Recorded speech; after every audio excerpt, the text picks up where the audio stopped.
Hello, everyone, and welcome to what's going to be another episode of The Verdict. My name is Spray and Pray 1000, and I mean, I almost beat this game a month ago. I think I literally did, but I'm finally going to get around to it today. Today is perhaps almost a verdict a decade in the making. I'm going to talk about Pikmin 4.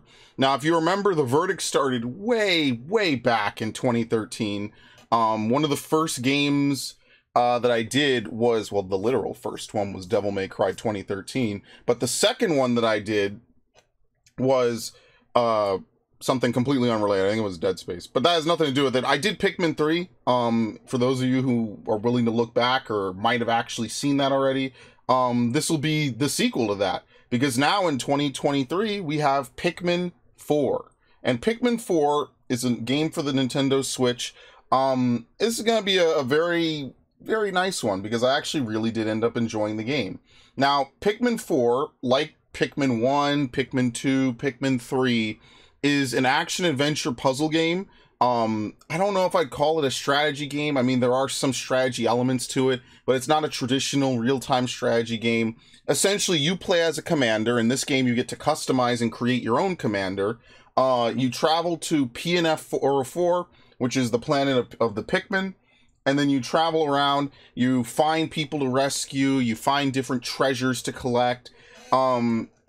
It's your standard fare for Pikmin, right? There's a lot of good stuff in it. So, for example, it's got the treasure collecting, like I said, of Pikmin 2. It's got the rescue element, which is brand new to the series. You play as a bunch of space rangers, right, called the Rescue Corps, whose job it is to rescue people who get stranded out in deep space. When people in the Pikmin universe get lost in space, or they get lost on a planet, their suits enter what's called lockdown mode. And basically it keeps them alive while they await rescue, right? And so your job is to go out, find these people, and rescue them using Pikmin. Now, adding to this is the completely new addition of Ochi. And Ochi is basically a dog-like creature that accompanies you throughout the game. Ochi functions both as a second commander, as well as a mount that you can ride, as well as someone who can, or something that can drag enemies, fight enemies, you know, drag treasure. There's a lot of stuff that Ochi is able to do.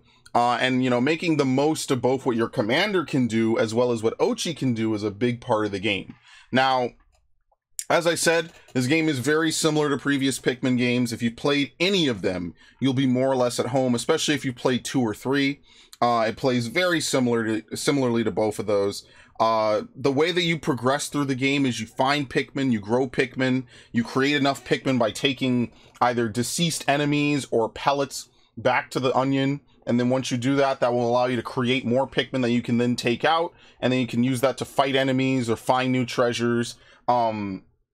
Returning to this game are a lot of old enemies from Pikmin 1, which in some cases have not been seen in a Pikmin game since Pikmin 1, which is cool. There's also a lot of returning enemies that we've seen since. So, for example, the burrowing Snagrets from 1 and 2 are back. I think they were in 3 as well. I forget. It's been a while. I think they were, because I played the 3 like post game like very recently.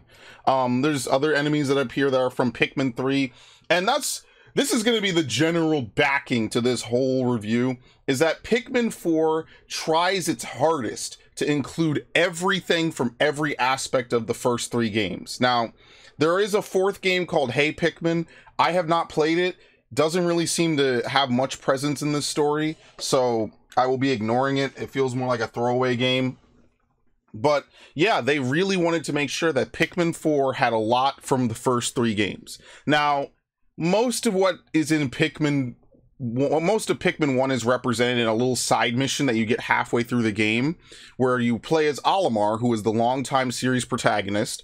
And, you know, it's meant to be almost like a soft remake of Pikmin 1. He lands on this planet. It uses this game's areas, right? They've been retooled and modified to work off of one commander. And as Olimar, it's your job to find 30 ship parts in 15 days, which is different from the original game where they gave you 30 ship parts in 30 days. I digress, right? Obviously, they want it to be more of a challenge. And the major thing that they have going for you in this game is Dandori. It's a practice. I assume it's something. It's the modern day American version of that. You'd probably call it multitasking, right? Dandori is basically being skillful, not letting time and energy go to waste, making sure that your Pikmin are always doing something, right? And so throughout the game, this is reflected in the design in multiple ways. For example, when you know they remind you, make sure you're fighting enemies but also taking back treasures. You know, when you're exploring the overworld, the sublevels return in this game, so now you dive into the sublevels. Unlike Pikmin 2, where time completely freezes when you're in a sublevel, in this game time progresses very, very slowly when you're underground, to give a little bit of a balance, right?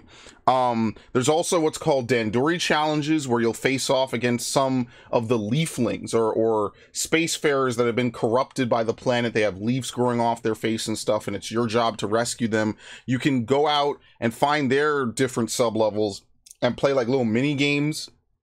They either come across as collection mini games, where it's your job to collect all the different items and loot around the sublevels, or as battle mini games, which are usually more for the story, where you face off against a major story character to progress the story, usually by fighting over someone or something.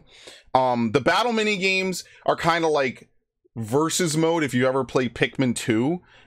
Basically, you could see the AI side of the screen and what they're doing, as well as your side. Again, they try their best. It's definitely playable. It definitely works out. Pikmin 4 performs well. It's just, you know, having his sight constantly be jacked onto the screen can be a little distracting. But once you get used to it, it's actually pretty fun. I like going head to head, and there's other things you could pull out, like items and stuff. Again, it's like the versus mode of Pikmin 2 that has now been brought back as part of the story. And the whole point is that you have to constantly make sure you're always doing something optimal. You're not leaving Pikmin lying around. And to do that, and facilitate it, they have enabled you to use some different tools in this game. Now, normally, if you remember a lot of Pikmin games, it's your job to gather up Pikmin, so you always have to be somewhere at some time. Now, in this game, instead, what you can do is you have tools like the Idler's Alert, which will send all idle Pikmin back to you wherever you are. They'll AI path themselves to you. You have the Homesick Signal, which allows Pikmin to go back to the Onion or back to the Explorer Pod if you're underground, which is really helpful because it means that you don't have to run out there. You could just have them regroup back somewhere else. Now, granted, they might not always take the safest path, but they will take the fastest path, which adds to the layer of, okay, do I clear out an area first and then go back to get all this stuff? You know, how do I handle that? And I think that that's really cool, the way that Pikmin 4 really handles that. There's other items in your toolbox that you could use. There's a survey drone you could use to scope out the area. The ultra spicy sprays return. There's other things like the lightning shock, which allows you to stun enemies. There's bomb rocks that now the commanders can hold and throw at walls to blow them up or damage enemies. And there's a lot of challenge aspect in this as well, which is really cool. Now, for me, when I played this game, I wanted to do a zero death Pikmin run. I've never actually done one of those. I've gotten far in a couple, but usually I just say I just want to beat the game. This is actually probably the game that makes it the easiest, maybe a little bit too much so, because basically you're allowed to just rewind time. So whenever you're out and about on the overworld, or especially in a sublevel, after so much time has passed or you've done so much, you'll be allowed to rewind time. Basically, you can open up the menu and it'll ask you like, hey, do you want to reload from when you entered this sublevel? And if you hit yes, you just reload from when you entered the sublevel. Now, sometimes this can lead to very interesting interactions because, like, let's say you progress through a sublevel, you're fighting a boss, oh, some Pikmin died or whatever. Undo, it teleports you and all your Pikmin back under the Explorer Pod or back to the Onion, completely out of harm's way. So, like, again, you want this because if the save was at a weird time when you're getting hit or Pikmin are dying, then it wouldn't be worth anything, right? And obviously, they wanted to err on the side of caution, right? They didn't want to make, oh, well, you know, it's like Fallout or something where you could quick save half a second before you die. You can't even pause the game in time. You're already dead. You know, like things like that. And I appreciate that. You know, there is still a lot of challenge in this game. especially if you want to do, like I said, a zero death run, or if you have small amounts of certain types of Pikmin, then obviously you want to make sure, okay, well, I got that covered, right? You don't want to lose certain Pikmin because then you might not be able to fight so many enemies. Now, let's get into how they've changed the gameplay a little bit, because so far we've talked about returning features and new features. Let's talk about some of the returning features of this game that they have completely changed. So in previous Pikmin games, unless there was an onion or a Pikmin hub, right, like a flying Pikmin spawning pod that was out in the overworld somewhere with 5 Pikmin running around, you know, doing whatever, you could withdraw up to 100 Pikmin. Basically, you could withdraw up to 100 Pikmin, and then, you know, that was how you played that, right? In Pikmin 4, they actually limit you to the amount of Pikmin that can be out in the overworld under your command. So if you land in an area and there's no wild Pikmin at the start of the game, you can only take out 20 Pikmin, which if you've played previous games, you might be like, wow, that's not a lot. But they do it to add a sense of progression to this game, which is kind of cool. So the game has been rebalanced. A lot of enemies can be defeated with a lot less Pikmin than what you might be expecting if you played previous games. You collect these items called Flarlic. It's basically green garlic. And what you do is when you take it back to the onion, or if you find it in a sub-level, you store it in the exploration pod, and then you go back above surface, it'll be added into the onion, and then it'll increase the amount of Pikmin you can take out by, I think, 10. I don't think it's 5. I think it's 10. And so this adds a sense of progression, right? Now you want to seek out Flarlic, so that way you're able to spawn more Pikmin, right? Very straightforward. Additionally, similarly to Pikmin 3, you can also find other onions. Now, in Pikmin 3, you found the onions separately, and then they would merge together and join to make the big onion. But in this game, you find colored onions, like literal onions of different colors that you take back to your main onion, and it'll, similarly to Pikmin 3, add that onion's color to the main onion, allowing you to withdraw Pikmin. Well, you could always withdraw Pikmin from that, but it allows you to then feed the onion different colored like pellets and stuff, right? Similarly to Pikmin 1, 2, and 3, the color, or when you drag something back to the onion and you have your Pikmin do it, right? The color above of the numbers above the item is what represents what onion it will be fed to. Now in Pikmin 1 and 2, this was a little bit simpler because the onions were separate, but now that the onions are all combined, you know, it's something worth paying attention to. The only thing I would think maybe that they could do to change this is maybe have a system where you drag stuff back to the onion and then you could determine what goes where, right? So like, let's say I drag back a red pellet, right? You know, maybe they have a little thing that says, all right, these are, you know, this is a red onion thing, but you could spend it on another onion and you won't get as much. Or you could spend it on the red onion, right? And you get more Pikmin, because when you drag pellets back to the onion, you get a bonus amount of Pikmin for matching that color, basically. I think that would be a little bit better. It would take a little bit of the weirdness out of trying to figure out how, you know, who should take what back. You could determine it at the onion and spawn it at the onion. This is not a hard game, so it's not really super necessary. But what happens is that when you don't have an onion and you have Pikmin of a certain type, they will still be stored in the onion. They won't be left behind at the end of the day or in a sub-level. But what will happen is that those Pikmin will still be stored in the onion. You just can't drag back any additional types to the onion, right? So like, let's say purple and white Pikmin. You know, they historically have never had an onion in a Pikmin game until this game, but I'll get into that later. You can store them in the main onion, but you can't generate any more outside of finding what's called candy pop buds. Basically, they're flowers. You can use them to spawn different kinds of Pikmin, regardless of if you have an onion or not. The other thing that Pikmin 4 does is that Pikmin 4 will gate how many different types of Pikmin can be on the overworld at once. And now what this does is both something cool and something a little bit, definitely my biggest point of critique. So, as of Pikmin 4, we now have 8 different kinds of Pikmin. We have red Pikmin, yellow Pikmin, blue Pikmin, white Pikmin, purple Pikmin, rock Pikmin, winged Pikmin, and now the new ice Pikmin. There's a 9th type, but you can't really use them in most cases, so I'll come back to that again in a little bit. That's a lot of Pikmin types, all right? I'm not going to sit here and pretend to you that's a lot, okay? So what ends up happening is that the way that they want to balance this is that you can only have 3 different kinds of Pikmin out on the overworld at any given time, okay? This is excluding wild Pikmin that you have not discovered or not recruited, but within your squad that you command and you withdraw from, you can only take out 3 different kinds of Pikmin, all right? Now, usually the game is nice. It's not like they'll throw 100 different things at you with no preparation or no warning. Only, I think, at the final boss do you need to have more than one type of Pikmin, which they allow you to then take out different kinds of Pikmin, which is fine. They give you some candy pop buds to change some colors around at the very end. But this game will recommend certain types based on whether you're entering a sub-level or whether you're in the overworld and you're just landing for the day. So it's balanced around it. They want you to see, okay, this area uses yellow Pikmin, blue Pikmin, and ice Pikmin, right? That's it. They're not going to throw any weird stuff at you that you can't overcome because you didn't take, you can't take more than 3 types, right?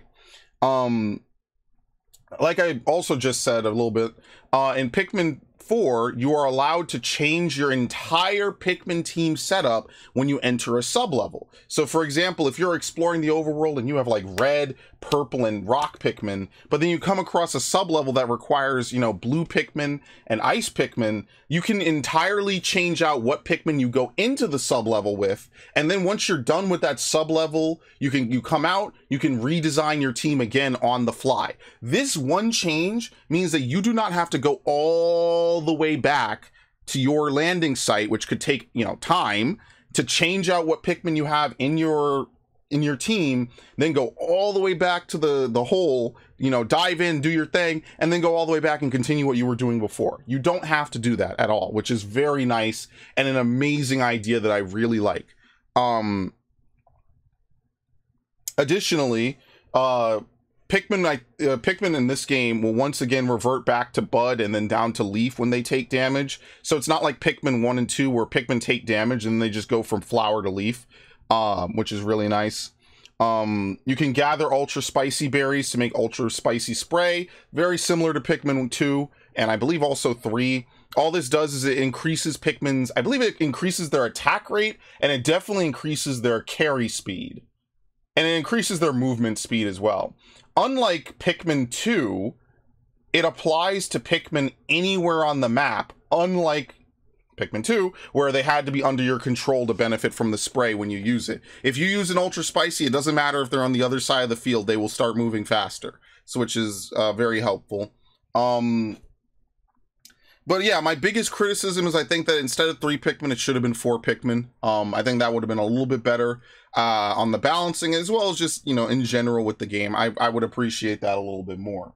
Beyond that, I would say that the other big thing that they added to this game, completely new to Pikmin 4, is what's called the Night Expeditions. Now, normally when you play Pikmin games, if you know much about them, or even if you don't, right, you can't explore the planet at night because that's when all the dangerous creatures come out and start looking for food.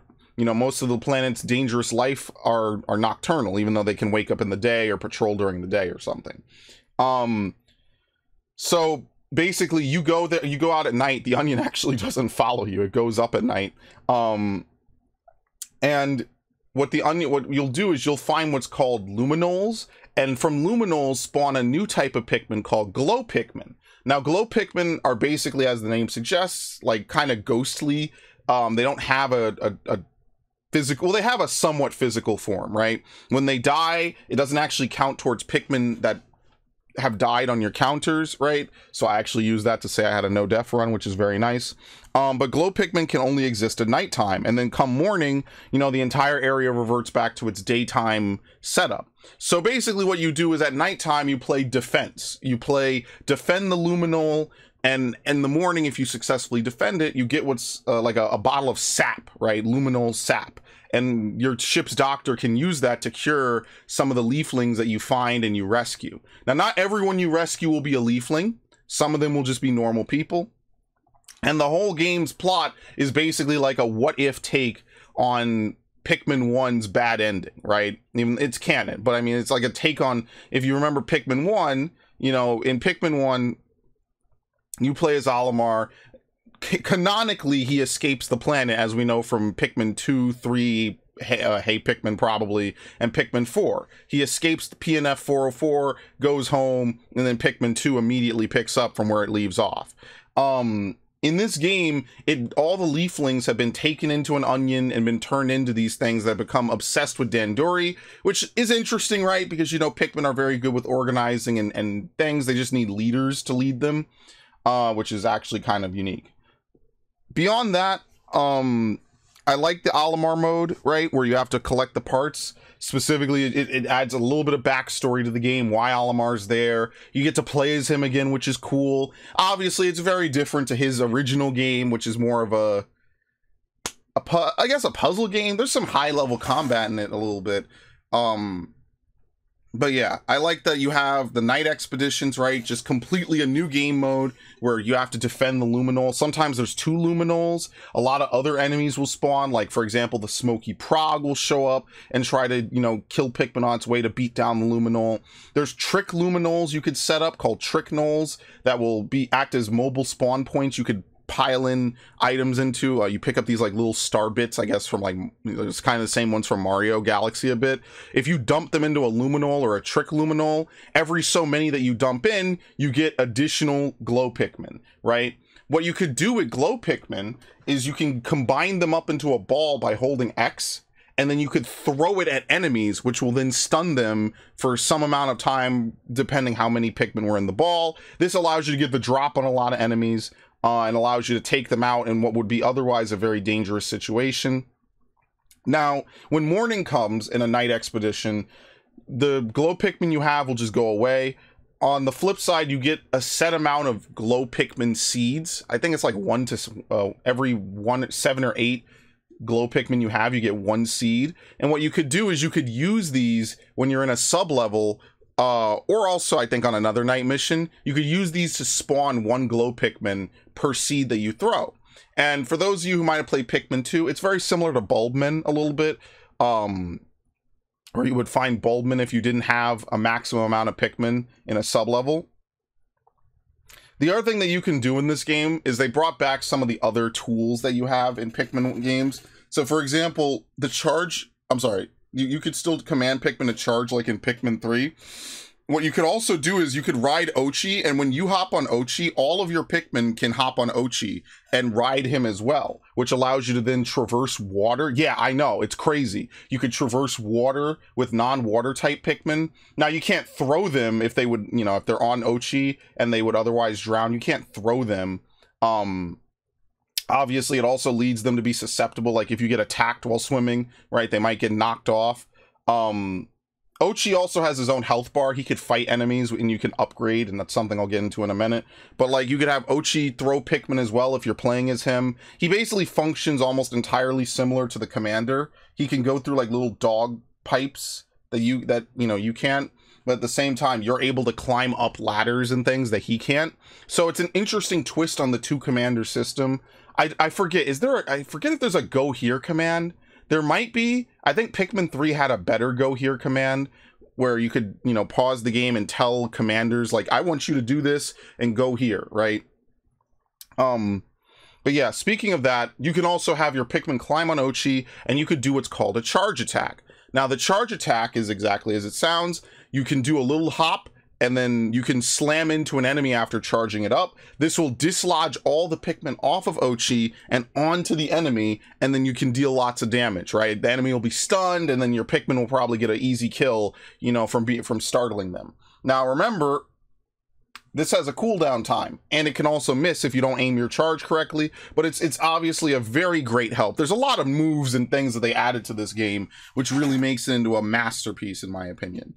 Beyond that, Ochi can jump, which is also something that you as a commander cannot do. So you got to be careful with, like, that's why running around on Ochi is good, but you cannot command Pikmin to charge while on Ochi. So there's always like a little bit of a give and take, right? Do you want to hop on Ochi and try to slam into enemies, or do you want to command your Pikmin to just attack? Now they also bring back a couple of extra things like the swarming horn, but unlike Pikmin 1 and 2 and more like Pikmin 3, it's not really good in this game. You also get it so late into the game that it's not very helpful. That would be one of my other criticisms of the game, is that a lot of the bonus stuff that you get at the end of the game, you just get it too late to make a difference. Another thing is that the purple and white Pikmin do have onions, but you have to complete like the super hard Dandori challenges, which I saved for last because I figured like, well, you know, what's the point, right? And while I appreciate that there's a reward and an incentive to do it, and you could argue, well, maybe you should have just done it when you did it, because Dandori battles they give you the Pikmin, you don't have to provide your own. They're given to you, so it's up to you, you know, how you use it. You could be risky if you want. Doesn't count towards Pikmin deaths if you lose any. But yeah, like, on the other hand, I kind of wish it was just part of the story. I think that would have been better, which leads me into my next criticism a little bit. I kind of wish this game had like another area or two. I know that like this is already the longest Pikmin game. Pikmin 1 had 5 areas. Pikmin 2 had 4 with undergrounds. Pikmin 3 I think had 5 with the last one being a final boss area. This game has like 6 different areas with like 40 or some different challenge holes. It's a lot of content, but I kind of wish we had 1, maybe 2 more areas to really use all the Pikmin. Similarly to Pikmin 2, they do a fake out ending halfway through the game. They're like, oh, the game is over, guys. Oh, here's the credits. You know, everyone goes home. We're all happy. And then they actually say, no, wait a minute. We got to go back. There's more stuff to do. And it's actually cool because it's similar to Pikmin 2 in that regard. Now, can I sit here and say that I did not get my money's worth? Absolutely not. This game was a banger. I cannot. But I do wish that there was 1 or 2 more areas to make use of things like this. I wish the swarming horn was more useful. It's not like Pikmin 1 and 2. Now, granted, Pikmin AI is better, but it would still be helpful in a lot of cases to be able to swarm instead of charge. Because with charging, you command your Pikmin to walk in a straight line, or run in a straight line to attack something. With swarming, you have more control over the actual Pikmin, you know, behind you. You could like swing them around like a column attack. You know, I'm trying to say is it's not like StarCraft, but it helps when you can dodge out of stuff a little bit easier. And I felt like I had to rely on Ochi a lot more, because when you have all your Pikmin on Ochi, you all move as one, right? Effectively, you're moving as Ochi. So if you do that, you could dodge attacks easy, which makes sense because a lot of the bosses, you know, I think it's just more helpful, right? Now, before I forget this part, this game also has it's an upgrade menu, right? Like I said, you could upgrade the onion by finding different color onions, right? You know, and there's also different orders you could find stuff in, right? So if you stick around in the first area a little bit longer, you could find the yellow onion in one place, or if you go to the next area, you could find it in another place. It's a little bit of variation. It's not like a ton, you know, it's not like a completely open world game, but it is kind of helpful. It is kind of cool to see that they delinearize the game a lot more by opening up the world map, and certain things you could do either by upgrading Ochi a certain way, or by upgrading, you know, yourself, or finding different Pikmin types and growing them is really cool. I do like that a lot. The dodge roll's gone, but to be fair, I never used it in Pikmin 3. It just, swarming is just better in my opinion. What was I gonna say? But yeah, you can upgrade the commanders as well as Ochi. You could give them more health, you could give them more defense, you could give them resistance to the elements. All that stuff that you had in Pikmin 2, where you would find different parts at the end of various dungeons and you would carry it back and it would upgrade your gear, can now be bought by spending raw materials. Now, you find raw materials by killing certain enemies in the field, or by, you know, exploring certain areas, right? You could find a pile of them, for example, in a sub-level, or you could explore, you know, all kinds of different places to find them. You could beat down, you could have your Pikmin dive into holes to look for items and things like that. And, you know, when you bring it back, it increases your raw materials counter. And similar to like a lot of games, when you could spend it to either upgrade yourself, or buy reusable items, or build bridges and climbable walls and things like that, which is really interesting and really cool. And I think that that's one of my favorite parts of this game, is that there's a lot of upgrading that you could do. So depending on what you do when, you're able to, you know, accomplish certain tasks a lot easier. Now, getting back to some of the things that they've done, they've made a couple of changes to Pikmin in this game. For those of you who remember Pikmin 2, where electricity was instant death to any non-yellow Pikmin, in this game it stuns them. It might kill them after a certain point, but the stun time was so generous, I never really had a problem, and I don't think I ever saw Pikmin die from electricity. Maybe they made it a little bit more lethal than Pikmin 3, where they completely neutered it. But basically, most Pikmin types function as they did. So, for example, red Pikmin are immune to fire, and they do a good amount of damage in combat. Yellow Pikmin, instead of being able to carry bomb rocks, which, you know, in Pikmin 3, all Pikmin could carry bomb rocks. Now, no Pikmin carry bomb rocks. They only carry it to bring it back to you, and you command and you throw the bomb rocks yourself. Yellow Pikmin still fly higher, and they're really good at digging, which I thought was kind of like a weird skill to give them, because they're already like really good as a type. Blue Pikmin, once again, swim through water. They're very good with water combat. What is it? Rock Pikmin, they don't latch on to enemies. You throw them for more damage. You could use them to break down like glass walls and shatter crystals.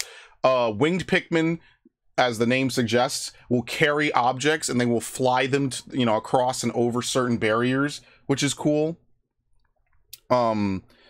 White Pikmin are also, I think, fast diggers, as well as immune to poison, which is a lot more prominent in this game. A lot of enemies have been redesigned or created to make use of poison, so white Pikmin feel way more useful in this game than they have been. And yes, white and purple Pikmin are part of the main story, unlike Pikmin 3 and similar to Pikmin 2. In fact, they are very integral towards the end of the game, which is something I like. But what I also didn't like is that they made white Pikmin's ability to sense treasure under the ground a universal Pikmin buff. So all Pikmin can now sense treasure under the ground if you throw them near it, which I didn't know, which is why I missed a treasure earlier in the game, because I thought, oh, white Pikmin, you know, my Pikmin 2 memory activated. But I don't know why they did that, but it's all right, I guess. Purple Pikmin have been nerfed. They're very aware that purple Pikmin were way too strong in Pikmin 2, so they nerfed purple Pikmin. That said, they're not like nerfed into the ground and unusable, but they are still a little bit tampered with. So purple Pikmin in this game will, when you throw them, they will deal area of effect damage and stun any enemies near them. Not as much as Pikmin 2 though. Pikmin 2, obviously they were a little bit out of control. They still retain their ability to carry objects, and it seems like all Pikmin have had speed like equalized, right? Like if you remember Pikmin 2, purple Pikmin are the slowest Pikmin type. They are very hard to use in combat outside of like a surprise ambush on an enemy where the enemy can't do anything. Purple Pikmin are very hard to use because they cannot really dodge a lot of attacks because they are so slow. In this game, it seems like every type is very much the same speed, and even if they're not, you can just ride Ochi, which works out fine. Other than that, what else? Ice Pikmin are the new Pikmin type. Similarly to all the other Pikmin types, you know, you could fight with them, they latch on. But what you could do is that if Ice Pikmin, you throw enough Ice Pikmin onto an enemy or something that's latchable, they will freeze it, which means that it's completely locked in place, cannot do anything. And then once it's done, like, you can attack it with whatever. And then if it shatters, right, or if you break it, you know, you deplete its HP while frozen, it shatters. And this will leave behind, you know, whatever treasure item it should have dropped. But it is just very helpful in general because it's like, well, wow, like you know, it adds a layer of complexity to the combat. Now, not everything is reasonably shatterable, but you know, most small enemies either will die before that, or you know, if you have like a Bulborb or something, you could freeze it, can't do anything, and then you win the fight, right? If you are doing a Dandori collection battle where basically to win and to get the maximum score, you have to carry back a certain amount of items and, you know, a certain amount of weight using your Pikmin. If you're playing one of those, right, and, you know, you freeze an enemy and you shatter it, they actually lower the score threshold down, you know, because otherwise you can't carry back something that's dead, right? Like they will lower the threshold down to, you know, minus whatever that enemy was worth, which is really good because otherwise you would be de-incentivized from using Ice Pikmin to defeat enemies, because if they shatter, you wouldn't be able to get max score. So they thought of that, which is a double thumbs up. I really like that. Additionally, Ice Pikmin can be used to freeze bodies of water. Now,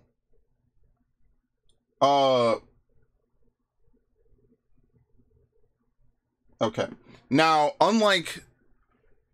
I'm sorry, I lost my train of thought. Now, other than... Now, how many Ice Pikmin you need to freeze a body of water is completely determined by how big that body of water is. It can range from, I think, like 5 Pikmin to, like, 100.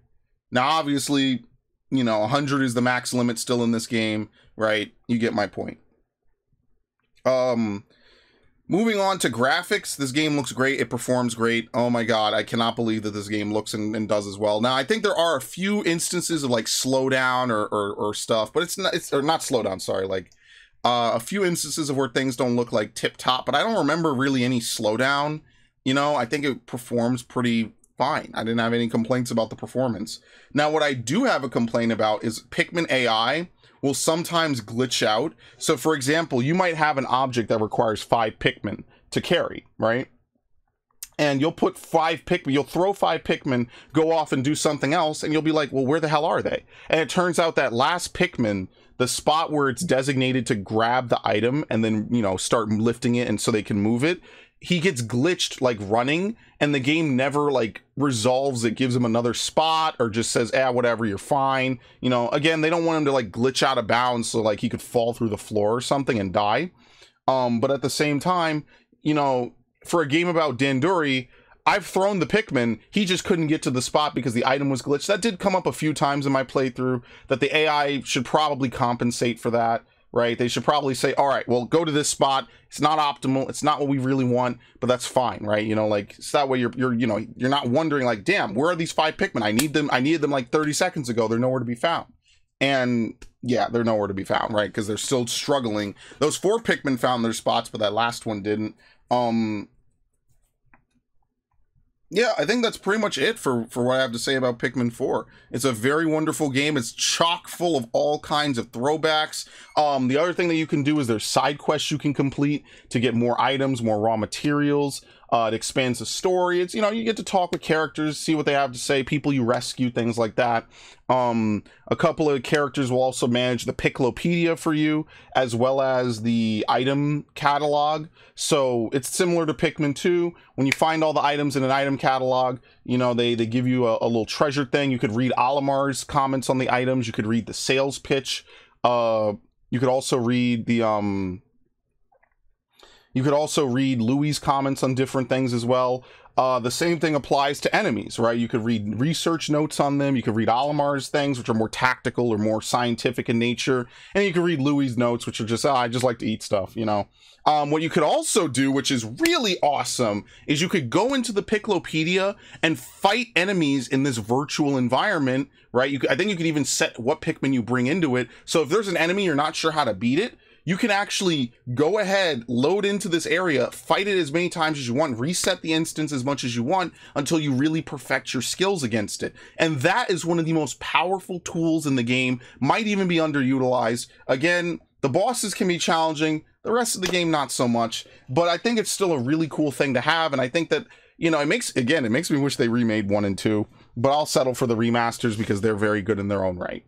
The other thing that you can do is that when you are clearing a sub-level, unlike Pikmin 2, when you leave a sub-level, like let's say you want to quit early, you keep all the treasures that you have. You keep all the treasures, you keep all your Pikmin, and you just leave. What you can also do, unlike Pikmin 2, right, where you used to drop all your treasures collected if you had to leave early without using an exit point, is in this game, like I said, you keep all your treasures if you leave early. And also, you could just jump into whatever sub-level floor you want to do, which I think is really interesting. That's really cool. They didn't want you to have to slog through a sub-level from the beginning. Like, let's say you clear up to, like, floor 10. There's not a lot of very long sub-levels in this game, in fairness. But, like, let's say you clear up to floor 10, right? You clear up to floor 10. Okay, I want to leave. You could just come back and restart from floor 11, right? Like, if you drop into it and leave immediately, you could just come right back. Who cares? And it's meant to be much more of a casual exploring experience. That said, I still think it was more challenging than Pikmin 3, which basically had like 3 enemies that were really challenging and then nothing else. Let's see. What else? As my phone goes off. We talked about the upgrades. We talked about the different Pikmin types. The only other thing I would say is, like, I kind of wish that the customization, this is a little bit of a smaller nitpick, the customization of your characters was not tied to the body type, because I ended up having to make this really weird looking character that had Charlie's body from Pikmin 3. I wanted to make someone that looked more like Olimar, but it's tied to only being a female character, which doesn't make a lot of sense. So I kind of wish that wasn't the case. But that's like a little bit of a minor nitpick. I just wish that, you know, the face and the nose and everything was independent of the body type and independent of each other. I think that would make it more fun. There's side quests. I like that they have throwbacks to all the, not all, but most of the Pikmin 2 sub-levels and enemies and stuff. So, for example, Submerged Castle, I think, has a version in Pikmin 4 called Submerged Palace. Something like that. I don't remember the names fully, but, you know, that kind of thing. I think that's really cool. What else? I think that's everything. This game is very good, man. And that's why I mean when I say, like, the Switch, this game reminded me and cemented in my mind that the Switch is really going to go down in my memory as a console that was kind of inferior, but had a lot of really good stuff for it. So what would I give Pikmin 4 for the Nintendo Switch? I mean, shit, man. This game has a lot going for it, okay? It's got a lot of good things. I think maybe the only argument I would make is like the length maybe, and maybe a little bit more difficulty. It doesn't have to have like a boss final area. I think one more area would have really cemented this game. It is still long enough. It is still diverse enough. The only thing I would say is that there's not really a lot of things to do once you beat the game. You could replay some Dandori battles and Dandori challenges, and then obviously beat the Dandori Tower if you haven't to get the purple and white onions. Which again, I still think that they should be part of the story, but it's a good reward to do for that. I guess the only thing I would say probably is like if they had like a mission mode like Pikmin 2, I think that would be really good. So it's maybe missing a couple things that would really elevate it to like peak performance, you know? So ultimately though, what would I give Pikmin 2 or Pikmin 2? Oh no. Pikmin 4? Well, I think that it's a lot better than Pikmin 3, right? Right off the rip. So I'm going to give Pikmin 4 for the Nintendo Switch a 94 out of 100. And the reason why is because it's very well done. It's got a lot of love oozing from every orifice. People know, you know, the people that made this knew what made it very fun, what made it a very tight experience. Other than a few AI quirks, maybe one area extra, a little bit of a difficulty spike, right? Utilizing the different Pikmin types a little more by adding in a fourth type, right? So you could have half the types out at one time. You could have 25, 25, 25, 25. Would have been good. Things like that would have made this game a 100 easily, because this is by far, in a way, one of my favorite games on the Switch, and one of my favorite games that Nintendo has released in a long while. Here's hoping that Pikmin 5 does not take another 10 years to come out. I'd like to not be 38 when I play Pikmin 5. I'd like to be maybe 32. But yeah, I mean, that's going to be it for this episode. I hope you enjoy it, and have a good one. Very nice.